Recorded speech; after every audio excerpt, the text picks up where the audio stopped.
पहले मोदी के खिलाफ जहरीले बोल, अब योगी और शाह के खिलाफ कांग्रेस ने उठाया ऐसा कदम, माफ नहीं करेगा हिंदुस्तान। देश के 3 बड़े शेरों से डर गई कांग्रेस पार्टी, किसी पर जुबान से किया हमला, किसी के खिलाफ रची साजिश। कर्नाटक में कांग्रेस क्यों बौखलाई?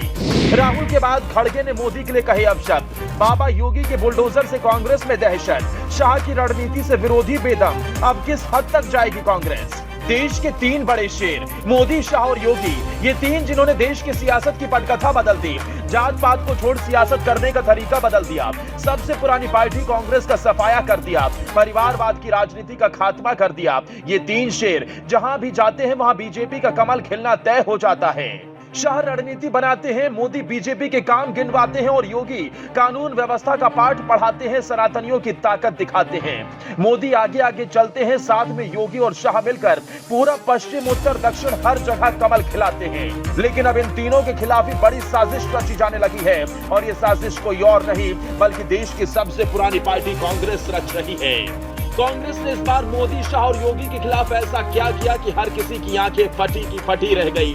हर देशवासी सोच में पड़ गया कि कांग्रेस आखिर ये सब करने पर उतारू हो जाएगी। कांग्रेस को इन 3 नेताओं से इतना खौफ क्यों है? और इस बार कांग्रेस ने जो किया उससे कर्नाटक छोड़िए 2024 में 2019 से भी बुरा हाल पक्का समझिए।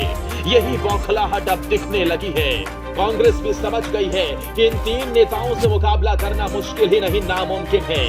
कांग्रेस न राहुल के सहारे, न खड़गे, न ही सोनिया प्रियंका के सहारे बीजेपी के इन 3 बाहुबलियों से लड़ सकती है। तो कांग्रेस ऐसे हथकंडे अपनाने लगी है जिसे जानकर आप भी हैरत में पड़ जाएंगे।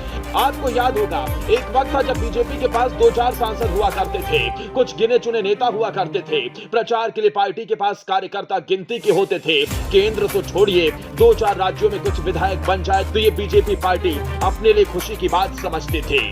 लेकिन पहले अटल बिहारी वाजपेयी, आडवाणी और मुरली मनोहर का रथ चला तो उस रथ से कांग्रेस की जमीन हिल गई और अब मोदी, शाह और योगी की जोड़ी ने मिलकर कांग्रेस को सही मायनों में मिट्टी में मिला दिया।